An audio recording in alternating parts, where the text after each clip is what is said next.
All right, y'all, this is our take. This is Mark, the moderator. Banks.com, the game is the game, always. Avery, the process. Ben Simmons, hold your head, G. So off of what we just finished talking about, I got to ask the question.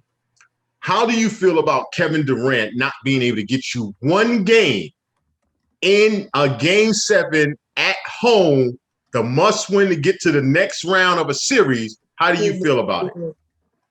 I'm telling you, he was supposed to get you there. He was supposed to get you to the next round, G. I'm sorry. Say what you want. Yo, you cannot say I'm the greatest player. Not him, but we can't coin him that. Comparing him to LeBron or whatever it is, yo, you got to give me that one game. That's all I'm saying. Give me that one game. Yo, my biggest thing, and I know people don't like it, yo, that Nets team, particularly Durant, yo, they run the team, man. Sorry. Heads don't like it. Nash was not running the team. Nash was not, yo, and then I know there's this whole thing about, you know, we had this conversation about, and Banks, I'll include you in the conversation. So the biggest conversation we had, Banks, was when they were down by 2, right? I believe, going down in OT, they had a timeout. Do you call a timeout in that position? And to me, this is your season on the line. I get it. You got the greatest player. You got to call timeout. Everybody like, oh, well, they're going to double Durant. Don't matter. You have a myriad of plays of when they double Durant. The last shot in the game, they did the same thing. Hold on. Banks is shaking his head. He disagreed with you. Go ahead, Banks. Go ahead, G. Because, you're like, yo, you got to get me one game. Kevin Durant, if this is correct, 48 points, 9 rebounds, 6 assists. If LeBron had this game in the game 7 game and lost, they would have put it all on his teammates. Oh, LeBron did everything that he could. He played every minute of the game, including overtime. What more could he have done? Not shot an air ball? Call a timeout. Okay. That'll be I mean, hold on. You asked what more could see again. He scored 48 points. What else could he have done? He needed 50. Points? He needed 50. And that yo, hold on, but Banks. And this is where I get it. Trust your teammate. This is Illmatic. Hold on, wait. Let me explain this. His teammate stats that game. Nobody else did. Wait, Banks. This is Illmatic. Nas will never live up to that album. No matter what, he will never. So if you got 48, but you missed the last shot, nobody cares about the 48. That's the unfortunate part about being a superstar. Nobody cares about the 48. They're gonna say, "Oh yeah, well you did all right," and they're gonna give them a pass saying, "Yo, there was guys injured, whatever the case is." But at the end of the trip, there was enough time to drop a dope play. There was enough time, which tells me. And let me ask you a question. That's on him? Nope. You about to prove my point. Steve Nash got to call that timeout. You about to prove my point, and that goes back to Mark. Do you remember we were sitting one night? And it was a game 1, and your man Kyrie waved off Nash. And everybody said, oh, it's not a big deal. I said, that's a problem right there. That's a problem because he's not coaching. He's just dependent on the talent, that elite talent that he's got on the court. He's not coaching. And you don't have to coach Kevin Durant to some degree because you know he's going to give you 50. But when it comes time to it, in that last crucial moment, what's your best play? You got D'Antoni on the sideline? Come on, y'all. Coaching matters. Y'all. Stop it. When coaching matters. But then in the same front, and I'm ranting, y'all gonna kill Doc for the same stuff about making adjustments. Come on, y'all. Can we? I just want some. Let's get some equity, man. That's all I'm saying. That's all I'm saying. I'm done. I'm just saying, Obama. Can we be even here? That's all I'm saying. Dog, you're talking to the wrong one. I don't know. Does LeBron get a pass for going out in the first round with AD going down? Nobody gave him a pass. I said nobody gave him a pass. That's all I said. You didn't hear anyone here talk about injuries, AD not being there. This one, not. No one said that because again, like I said, I don't use injuries. I don't use refs. I don't blame it injuries. I don't do it because at the end of the day, you still got teammates. You still got to get it done. That's why it's called team sports. You cannot talk about one person or 2 people going down and man, it's over. You just can't. Hold on. They lost two of their top 3 players, and they still got to the game 7 in the final shot. Here's what I'm saying. Here's all I'm saying. Name me a team that could realistically lose 2 of their top 3 players and survive a playoff series against a very good team. That's all I'm saying. Hold on. Banks. Please not give it a pass. Banks. If you ask a question, let me answer it. That is the narrative, though. That is. But hold on. Let me answer it. Let me say this to you right now. And you're talking about a second round. You couldn't get out of the second round. It's different if you're talking about you're in the finals against the best team on the other side.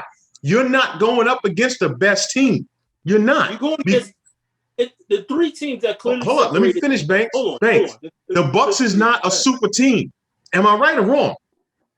And the Nets are a super team without Kevin Durant. No, but that's hold on. They had a super team prior to the injuries. The injuries happened. Now what? They're equal teams. And guess what? They couldn't get out of the second round.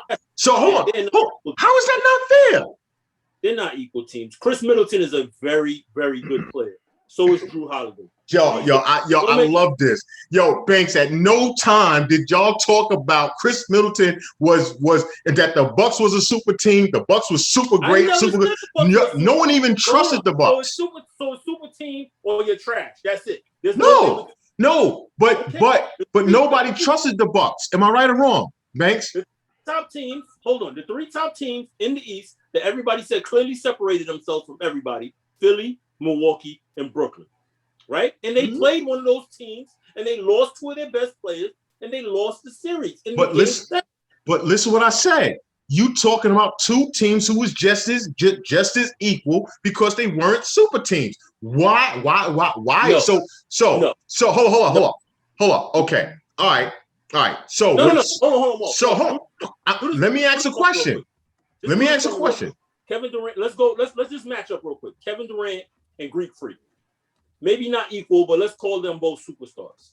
Mm-hmm. Who do the Nets have without Kyrie and without James Harden that can match up with Chris Middleton? Who you would say is on the level of Chris Middleton? Nah, I'm not gonna let you do that. No. Just answer my question. I hear what you're saying. Yes. Do they have somebody? The problem I have with the argument is that the Nets are the odds-on favorite. Period. And I get what you're saying. But the Nets are the odds-on favorite. Even with Chris Middleton, the Nets was still the odds-on favorite to win that series. With their complete team. Even with 2 of their 3, they blew these. James Harden played 43 seconds of the first game, right? Chris Middleton is an all-star. Let's not act like he's just okay. Am I lying? Is that not true? Thanks. Thanks. Let me ask a question. I'm just going to ask a question. They went 7 games, right or wrong? Yes.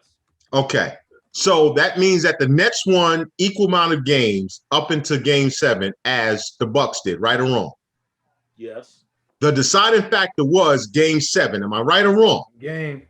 Yeah. Okay. So they was 2 equal teams playing going into game 7.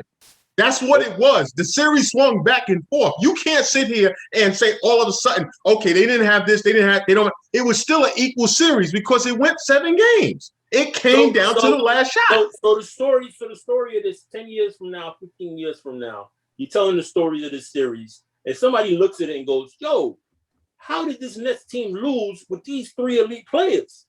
You don't mention that at all. Yo, the Bucks just beat them. You don't. No, the Bucks didn't just beat. It was a great series. It came down to the game 7.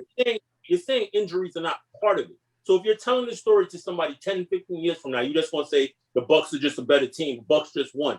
The Bucks outplayed them.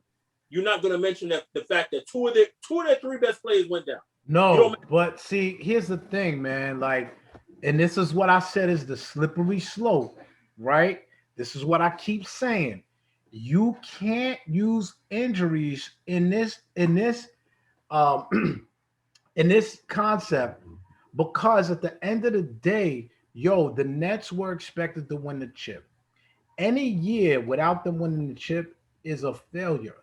Any year, because you don't know what's going to happen the next year. I agree. care that you got guys coming back. You can see running back doesn't mean anything to me. That's all I'm saying. You don't know what's going to happen next year. You don't know who's getting so the Nets losing this year. Who's going to another team next year? You know what I'm going to say to you? Like, the Nets losing this year is the year that could have been if next year they didn't make it. And they have one game, right? One game where I feel as if, first of all, and we could argue the semantics, Joe Harris was in the game way too long. Jeff Green's hurt, so who do you put in? You know what I'm saying? So you got this. You didn't trust your teammates. You didn't trust your bench. Listen, that weren't made. Listen, let me say it again. If you lose somebody, you as a team, somebody's supposed to step up. And can I say this? Banks? The Clippers was down 2-1 minus their best player. Agreed. That's all I'm saying. And they went to Utah in one game. But we all said before the playoffs start, let's just be real, we all said nobody believed in Utah. I agree, but I'm just saying, you're talking about, we're just looking at the number 1 seed, they beat them on the road. But going by what you said, Banks, the Clippers should have never won. The Clippers should have never won then because based upon losing Kawhi Leonard, Clippers should have fought. See, here we go. I told you, it changes. That's not what I said. That's one player. If the Clippers lost Kawhi Leonard and Paul George, or I can't even name the third best player on the Clippers right now. Even if, let's say they had Kawhi and they lost Paul George and whoever the third best player is on that team, does that not matter? Banks, they won despite having one of their main players out. They still won. They didn't fold. And the Nets had two of their main players out. So what do you? Wait, but listen what you just said. But the Clippers always had two. They never had three. You can't really compare that. But you could compare the fact that they were missing their best player. If we were to say, the Clippers are down 2-1, Kawhi Leonard's not playing again. If we really had against the number 1 team, you would have said that Utah's going to win that series. I would have never thought that. When Kawhi went out, Kawhi did not go out in the third game. He didn't play game 4. That's what I'm saying. They were up 2-1 when Kawhi went out. If I got it right. No, I'm sorry. It was 2-2. I'm sorry. It was 2-2. They went back game 5. Yes. He was out. Yes. Going into game 5 into Utah. The odds makers did not have them winning the series. No. The odds makers did not. Vegas did not have the Clippers winning that series once Kawhi went down. It swung. And once it swung, Utah was the favorite going into game 5. Game 6. Utah was still favorite. Game 7, the Clippers were favorite. It didn't go 7. It ended 6. 4 straight. You would have never thought that the Clippers would have won 2 straight after Kawhi went down. That's all I'm trying to say. So all I'm saying is we can't now say, well, the Nets, they didn't have their best player and they had 1 game to win, 2 games to win technically, because he went down game 6 Game 5, he went down. Kyrie went down game 5, right? Kyrie went down game 4. The beginning of game 4. Okay, so they went down game 4. They still won a game without Kyrie, right? So all I'm saying is, you had the opportunity in game 7 to win. And that's when it came down to coaching. As much as nobody want to agree with me, and I get it, Leaf. Me and Leaf went back and forth. He disagreed. No, you don't have to. No, listen. I got your point. All I was saying is, you know what? After looking at the shot that he took, yes, you should have called a timeout and get it because I don't think he should have turned around at all. I think he should have just faced up and went into a regular shot and shot over him. But yes, I'm not knocking you for saying that a timeout should have been called. The immediate reaction was go and play on through it and let the chips fall where they may. Mark, listen to what I'm about to say. I was just about to say I still wouldn't have called a timeout, but I'm not knocking Avery for his thought. Still would have been like, go. I thought they should have called a timeout in that situation. Because you got the defense on their heels. They don't know what you're going to do coming out the timeout. It's not like you walking out telling them, we're going to run this, we're going to run that. But you choose to hold on. Let me finish. If you choose to double Kevin Durant, a coach is going to run a play and hoping that you do. You're going to leave somebody wide open. That's what you want. The defense is going to play into your hands. Or that's why it's called coaching. A way to get him open. One-on-one. Talk about they're not going to know what you're going to do out of the timeout. They're not going to do if you get the ball and you come down court. They don't have time to set their defense. They don't have time to decide who's going to. You can catch a cross match or something like that. Coming out of a timeout, you're saying we're doubling Kevin Durant, and you got to rotate. You have more of a chance to set your defense when you come. But my point, Banks, is, and this is why I'm trying to say to leave. This is your season. This is it. I ain't got time to freestyle right now. This is it.